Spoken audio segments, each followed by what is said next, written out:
Prodi PBSI hanya mempelajari cerpen, puisi, dan pantun.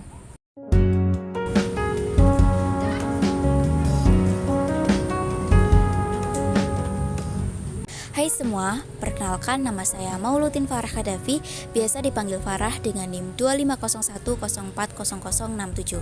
Saat ini saya berada di semester 2 Program Studi Pendidikan Bahasa dan Sastra Indonesia, Fakultas Keguruan dan Ilmu Pendidikan, Universitas Muhammadiyah Purwokerto. Kembali ke topik awal, apakah benar Prodi PBSI ini hanya mempelajari terkait dengan cerpen, puisi, maupun pantun? Ternyata jawabannya kurang tepat ya teman-teman.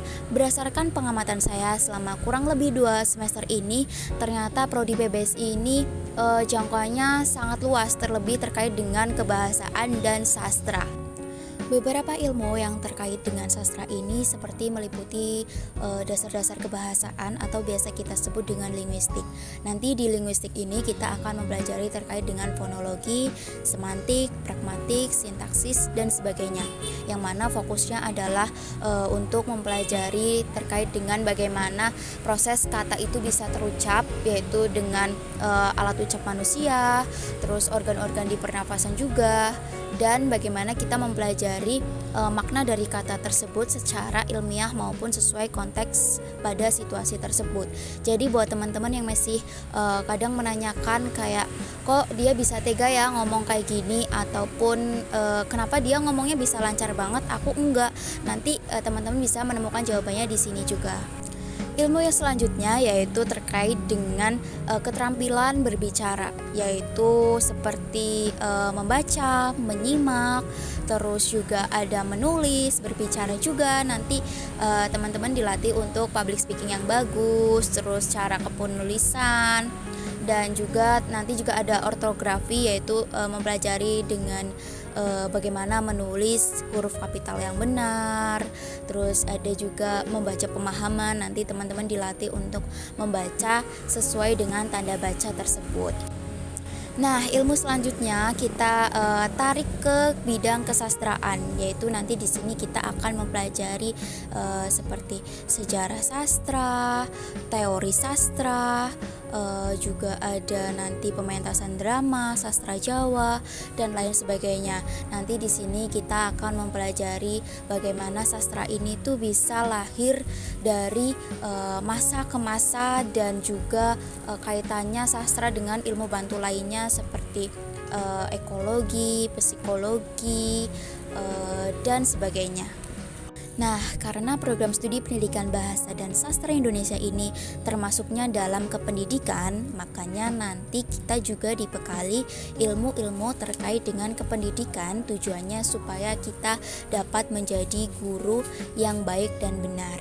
Ilmu-ilmu kependidikan itu mencakup seperti teori pembelajaran dan pembelajaran, perkembangan peserta didik, dan lain sebagainya, yang fokusnya untuk kita keterampilan kita agar bisa menyusun kurikulum, memahami karakteristik dari para peserta didik, sehingga kita dapat menyesuaikan metode bahan ajar yang sesuai dengan tiap-tiap tipe dari masing-masing peserta didik tersebut. Selain dengan ilmu-ilmu tadi, tentunya kita juga dibekali nih dengan ilmu keahlian atau keahlian profesi, tujuannya agar kita memiliki keahlian yang lebih berkembang lagi, potensi-potensi kita dapat digali di situ. Ilmu-ilmu tersebut meliputi seperti BIPA. BIPA itu suatu metode bahan ajar bagi kita untuk mengajarkan bahasa Indonesia bagi warga negara asing. Kemudian juga ada teknik informatika, itu tujuannya agar kita ketika nanti menjadi guru yang up to date dan menemukan metode bahan ajar yang menarik sehingga siswanya itu tidak bosan. Kemudian juga ada pelatihan penyiaran, penyuntingan, editing video, editing foto, tujuannya agar kita menjadi reporter atau penyiar nantinya juga sudah terlatih gitu teman-teman. Dengan banyaknya ilmu yang sudah kita pelajari tadi, tentunya juga memicu peluang kerja yang lebih banyak, seperti kita selain menjadi guru, kita juga bisa menjadi penyiar, menjadi penulis, sastrawan, budayawan, dan juga tentunya kita menjadi wirausaha dari buku-buku yang sudah kita hasilkan gitu teman-teman.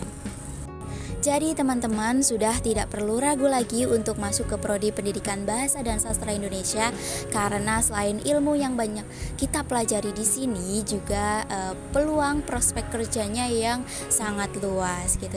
Nah, mungkin cukup sekian informasi yang dapat saya sampaikan kali ini. Kurang lebihnya mohon maaf dan sampai jumpa.